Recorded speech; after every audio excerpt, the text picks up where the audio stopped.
حضرت یعقوب علیہ السلام پروفٹ جوسف کے نام سے بھی جانے جاتے ہیں۔ وہ حضرت اسحاق علیہ السلام کے بیٹے اور حضرت ابراہیم علیہ السلام کے پوتے تھے۔ اللہ نے ان کا ذکر سورہ 7 میں کیا ہے اور انہیں قوت اور بصیرت والوں میں شامل کیا، لیکن ان کی طاقت جسمی طاقت نہیں تھی، ان کی اصل طاقت دل کی طاقت تھی۔ وہ ایک نبی تھے، ایک باپ اور اللہ کے بندے تھے جن کو لمبی آزمائش سے گزرنا پڑا۔ حضرت یعقوب علیہ السلام اپنے 12 بیٹوں کے ساتھ رہتے تھے۔ ان میں سے ایک تھے حضرت یوسف علیہ السلام۔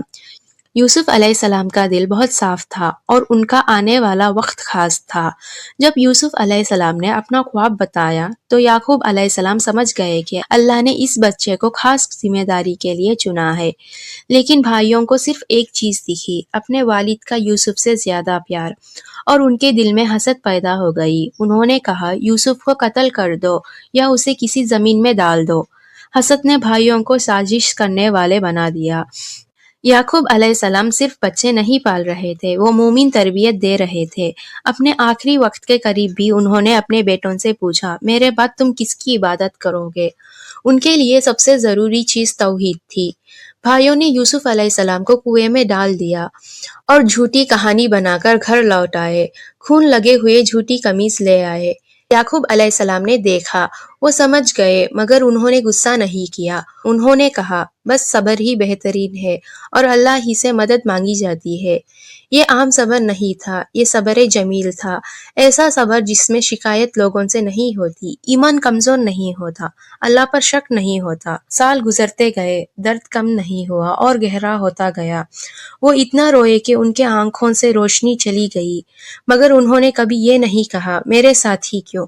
انہوں نے کہا، میں اپنا غم اور دکھ صرف اللہ ہی سے بیان کرتا ہوں۔ انہوں نے اپنے درد کو دعا بنا دیا، اپنے تنہائی کو عبادت بنا دی۔ بہت سال بعد زمین پر سخت بھوک اور کمی کا وقت آیا۔ وہی بھائی جو یوسف کو کنویں میں چھوڑ آئے تھے، مدد کے لیے مصر گئے۔ انہیں پتہ نہیں تھا کہ جس کے سامنے کھڑے ہیں وہ یوسف علیہ السلام ہے۔ جو کنویں میں تھا وہ مصر کا ذمہ دار بن چکا تھا۔ حقیقت سامنے آئی تو انہوں نے اقرار کیا، بے شک ہم ہی گنہگار تھے۔ یعقوب علیہ السلام نے پہلے ہی کہا تھا، اللہ کی رحمت سے مایوس نہ ہو۔ وہ دیکھ نہیں سکتے تھے، لیکن انہوں نے امید کبھی نہیں چھوڑی۔ جب یوسف علیہ السلام کی قمیض ان کے چہرے پر رکھی گئی تو ان کی آنکھوں کی روشنی واپس آ گئی۔ خاندان دوبارہ مل گئے، درد کا سفر رحمت میں بدل گئی۔ یہ کہانی صرف یوسف علیہ السلام کی نہیں تھی، یہ کہانی ایک باپ کی یقین کی تھی۔